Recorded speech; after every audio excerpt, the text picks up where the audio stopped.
Nicola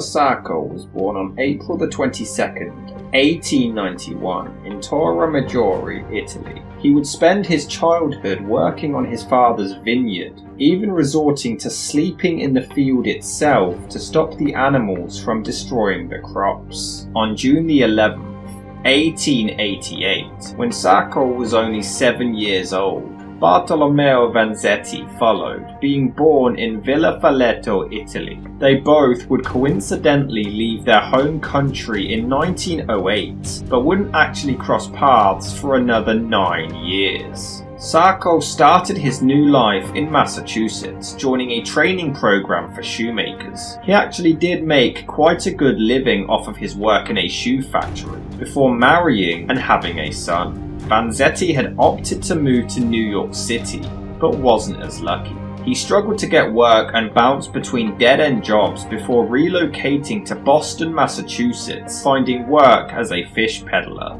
In 1917, the United States entered World War I, and the government instituted a draft. But both Sacco and Vanzetti fled the country to Mexico and changed their names to avoid having to enlist. They believed the war was unjust and simply motivated by business interests. Several dozen Italian anarchists left the United States for Mexico. Some have suggested they did so because of cowardice. Nothing could be more false. The idea to go to Mexico arose in the minds of several comrades who were alarmed by the idea that remaining in the United States, they would be forcibly restrained from leaving for Europe, with a revolution that had burst out in Russia that February promised to spread all over the continent. This is when the two men finally met, sharing similar beliefs. They supposedly followed the works of Luigi Galleani, an anarchist who justified the acts of violence, bombing, and assassination. This led to a massive anarchist group of Italians known as the Galleanists, who were at this point the top of the United States' most dangerous enemies list. The list of dangerous Italian anarchists was constantly growing, spreading fear across the nation.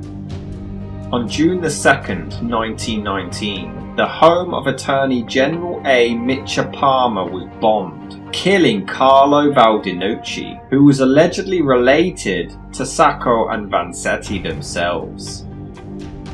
On Christmas Eve in 1919, in Bridgewater, Massachusetts, some unknown Italians attempted to rob a shoe factory, but the guards returned fire and the criminals quickly fled the scene. The police believed that shoemaker Ferruccio Coacci may have been involved. When they arrived to question him, they discovered that he lived with Italian anarchist Mario Buda. 4 months later, a second robbery would take place, but would prove to be far more deadly than the first.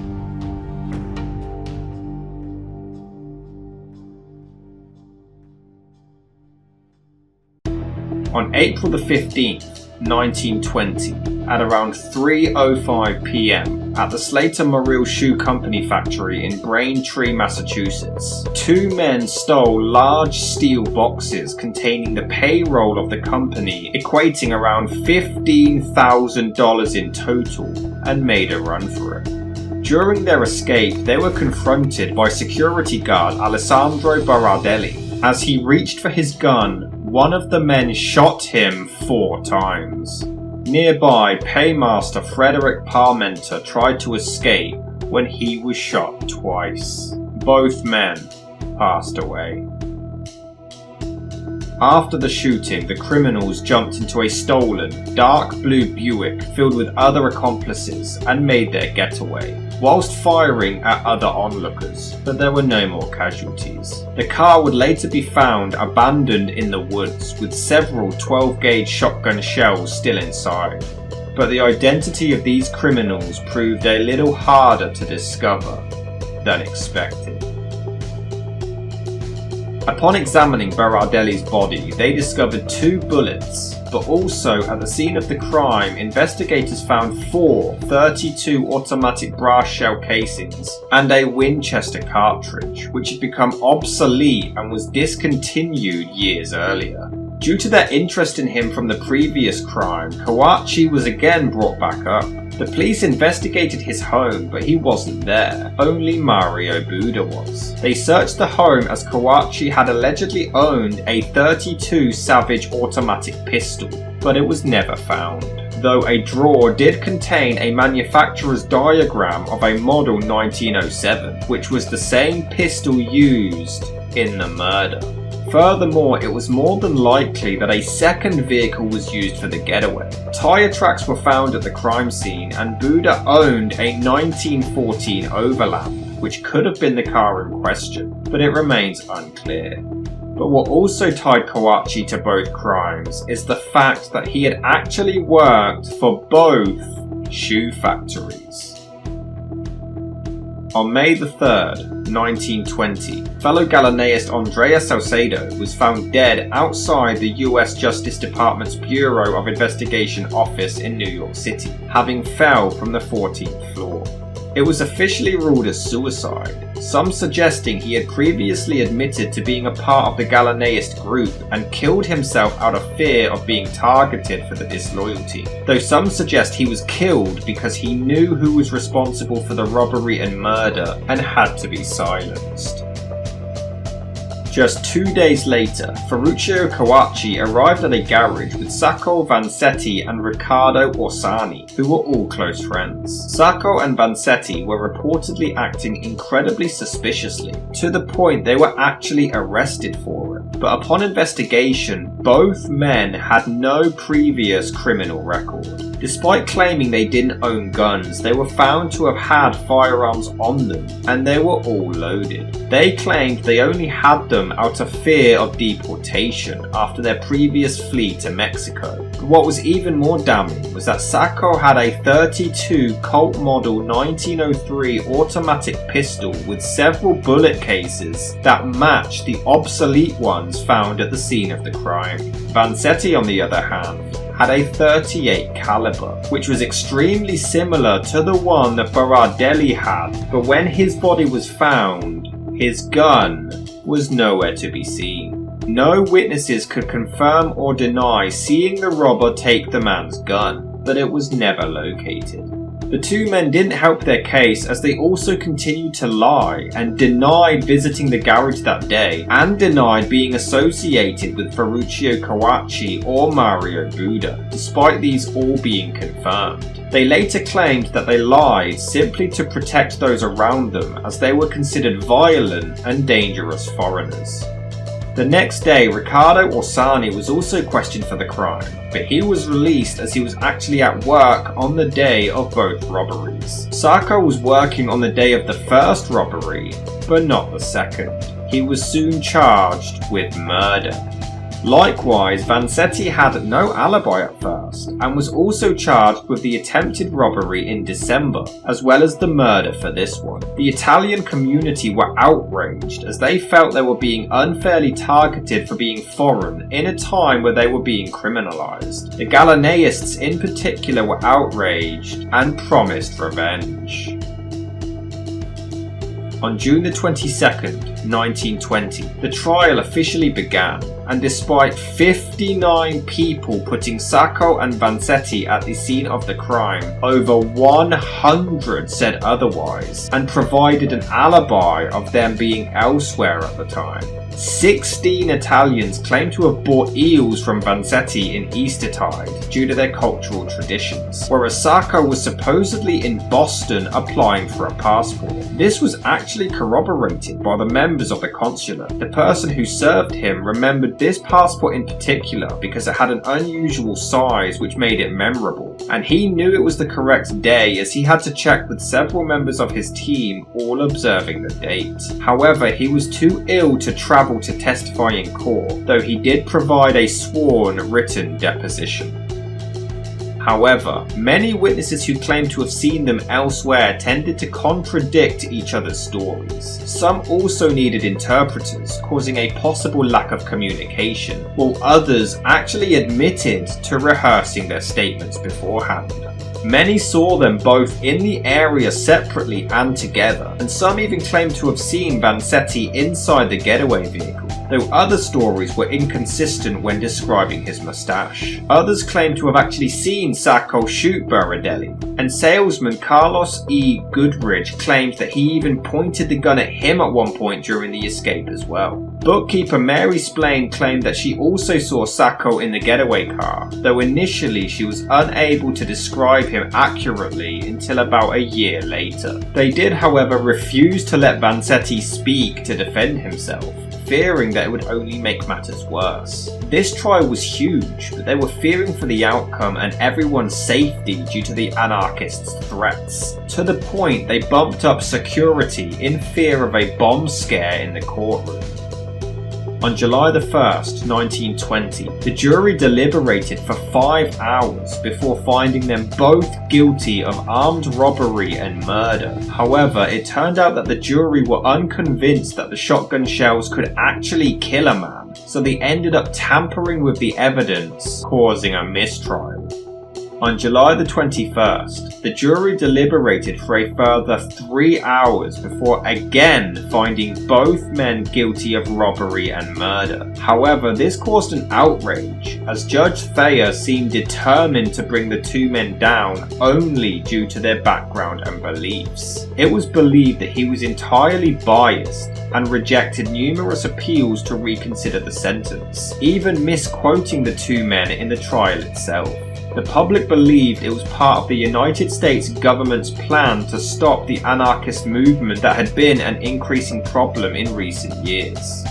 On August 16, 1920, they were charged with armed robbery and given 12 to 15 years each. However, it was irrelevant, as per Massachusetts law, both men were charged with murder, so they were sentenced to death by electric chair. I will try to see Thayer's death before his pronunciation of our sentences. I ask of our fellow anarchists for revenge. Revenge in our names and the names of our living and dead. Sacco claimed that he had absolutely nothing to hide and allowed his gun to be tested. This would also remain inconclusive, however, as some experts claimed it perfectly matched the wounds of the victims, while others were unsure. The weird thing is that all witnesses saw only one man shoot Berardelli, which took 4 bullets, but only one of them matched Sacco's pistol. There was no evidence to suggest Vanzetti's gun was used in the crime, and since nobody actually saw him steal Berardelli's firearm, this also couldn't be proven. Berardelli's widow actually testified that they dropped his gun off at a repair shop just a few weeks before the murder. Unfortunately, once it was fixed, the shop didn't record the serial number, and it was never recorded whether or not this gun was ever taken back out of the shop. His gun was repaired with a new hammer and spring, but unfortunately this repair shop would do this to around 20 to 30 guns a day, so it was impossible to know for sure. Vanzetti claimed that he bought the gun from fellow Galleanist member Luigi Falzini for just $5, which Falzini actually confirmed. But things weren't looking good for Sacco. A cap was soon found at the scene of the crime. Many witnesses confirmed it belonged to him, as he used to hang it up on a nail at work. Sacco tried it on in court, and despite many claiming it was a perfect fit, he claimed it was too small and didn't belong to him, though others believed this was planted, especially considering this cap remained at the crime scene somehow undisturbed for 30 hours before being discovered. For 7 years, the anarchist movement and the mass public protested, signed petitions and showed their support to the duo, convinced that they were unfairly charged. The world wanted justice. Firearm experts literally disassembled and then reassembled similar guns to those used right in front of the judge to prove that anyone could have murdered the men and not just Sacco with his gun. But the judge wasn't convinced, and the charge remained. On September the 16th, Mario Buda was allegedly responsible for orchestrating the Wall Street bombing in retaliation, killing 38 people and wounding a further 134. In 1921, a booby-trap bomb was mailed to the American ambassador in Paris, and it exploded, injuring his valet, and this would only be the beginning. For the next 6 years, American embassies across the world were being targeted for what many viewed as a massive injustice. In February of 1924, Sacco's gun called for further examination. What was bizarre is that it was seemingly brand new. It even still had the manufacturer's protective rust preventative on it. It seems over the past 4 years the gun had been disassembled and then reassembled so much it wouldn't have been in this good condition, so it must have been switched. Though others doubt this, claiming that nobody would risk their life tampering with such vital evidence. Regardless, an appeal to reopen the case was denied on October the 1st. But in November 1925, murder convict Celestino Medeiros actually confessed to the crime, and he denied Sacco and Vanzetti ever being involved. He led the police to a gang in Providence, Rhode Island, who he claimed was responsible, and their lead, Joe Morelli, bore a strong resemblance to Nicola Sacco, suggesting he could have been the culprit that many witnesses actually saw that day 5 years prior. This confession led to a new trial on May the 26th, 1926, and despite the public outcry, the new confession, and even newspaper outlets campaigning for Sacco and Vanzetti's charge to be changed, Judge Thayer still refused to oblige, claiming that no evidence could back up the confession. In 1926, Samuel Johnson, the brother of Simon Johnson, who called the police the night of the murder, was targeted as his house was hit by a bomb. Ballistics expert Major Calvin Goddard decided to examine the firearms under a microscope. He found the bullets perfectly matched the marks found on Sacco's gun, and scratches made by the firing pin of the gun matched those at the crime scene. While this may seem incredibly compelling, others again believe the evidence was switched to try to finally end the case. On May the 10th, 1927, a bomb was sent to Governor Fuller in a package, but thankfully it was intercepted at the Boston post office. On June the 1st, the governor tried to administer all of the petitions to try to prevent or delay the executions, but it was inevitable. The two men had maintained their innocence for 7 years while the public tried their best to fight for justice, with support from Albert Einstein and H.G. Wells themselves. The guilt or innocence of these two Italians is not the issue that has excited the opinion of the world. Possibly they were actual murderers, and still more possible they knew more than they would admit about the crime. Europe is not retrying Sacco and Vanzetti or anything of the sort. It is saying what it thinks of Judge Thayer, executing political opponents as political opponents after the fashion of Mussolini and Moscow we can understand, or bandits as bandits. But this business of trying and executing murderers as red or reds as murderers seems to be a new and very frightening line for the courts of a state in the most powerful and civilized union on earth to pursue. But it wasn't until now, when it was leaked, that Judge Thayer was actually bragging to people about his sentencing of the two men, suggesting it really was based on prejudice and not the evidence at hand. He was bragging that the Italians were going to die. However, it was suggested that the trial would have had the exact same result regardless, and nothing further could be done.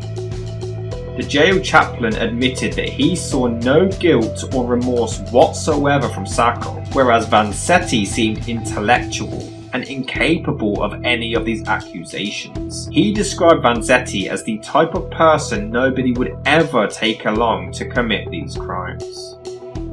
By August 1927, industrial workers were so outraged by the trial, they performed a nationwide walkout in protest. 1,132 miners went on strike.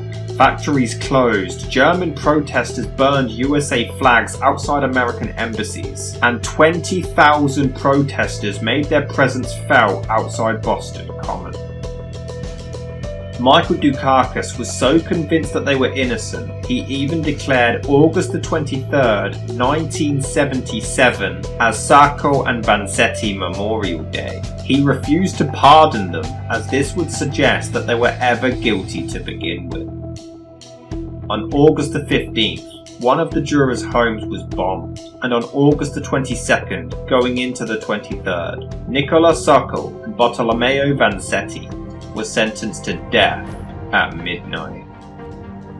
I would not wish to a dog or to a snake, to the most low and misfortunate creature on the earth. I would not wish to any of them what I have had to suffer for things that I am not guilty of. But my conviction is that I have suffered for things that I am guilty of. I am suffering because I am a radical, and indeed I am a radical. I have suffered because I am an Italian, and indeed I am an Italian. If you could execute me 2 times, and if I could be reborn 2 other times, I would live again and to do what I have done already. Both men were atheists and refused to have priests present, but continued to maintain their innocence. Celestino Medeiros was executed first, followed by Sacco, whose final words were "Farewell, mother." Vanzetti shook the hands of the guards, thanked them for all of their kind treatment, claimed his innocence one final time before saying, "I wish to forgive some people for what they are now doing to me."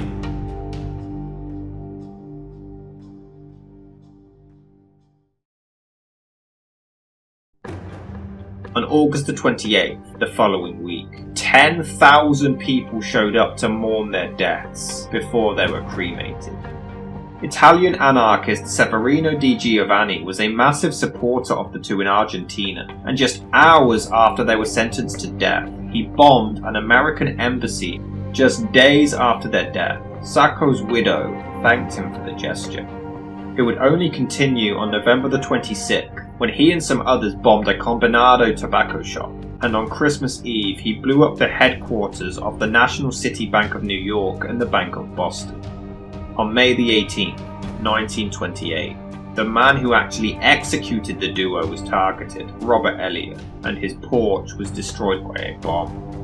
That same year, Upton Sinclair decided to write a book on the case, and although he started off the project believing the 2 men were innocent, by the time he had researched and interviewed everyone involved, he was convinced that they were actually guilty. During their time in prison, both men wrote letters that did seem to come from genuinely innocent men, and one of these that participated in the book was Fred H. Moore. He was their former lawyer, but he admitted that he gave them fake alibis. In December 1928, Severino Di Giovanni and others attempted to bomb a train with President Herbert Hoover on board, but it failed to detonate. In March 1929, another bomb went off in a New York City subway, a Philadelphia church, and the home of the Baltimore mayor. All the way up to 1932, Judge Thayer's home was attacked and his wife and housekeeper both injured with bombs. It was to the point he had to live in his club where he was guarded 24 hours a day until his death. In 1935, Captain Charles Van Amberg, who was a key witness in the case, claimed that Judge Thayer actually caught ballistic expert Albert Hamilton trying to leave the courtroom with Sacco's gun, suggesting it could have been tampered with. In 1941, anarchist leader Carlo Tresca, who was also on the defense committee for the trial, believed that Sacco was most definitely guilty, but Vanzetti was innocent. However, it's worth noting that this statement only uses the term guilty to define the man who actually pulled the trigger, and not an accomplice. Many others also abode by this statement. In 1952, Labour organiser Anthony Ramuglia admitted that an anarchist group actually asked him to be a false alibi for Sacco, when in reality he was actually in jail the day of the attack, and this was never investigated. In 1955, anarchist and fellow Galeanist Charles Poggi admitted that Sacco was definitely there for the second robbery, and he felt like Buda was also one of the robbers, but he wasn't entirely sure. By October 1961, technology had come such a long way, and ballistic experts were able to do more detailed tests on Sacco's gun. And after 41 years, they finally concluded that the bullet did come from his pistol.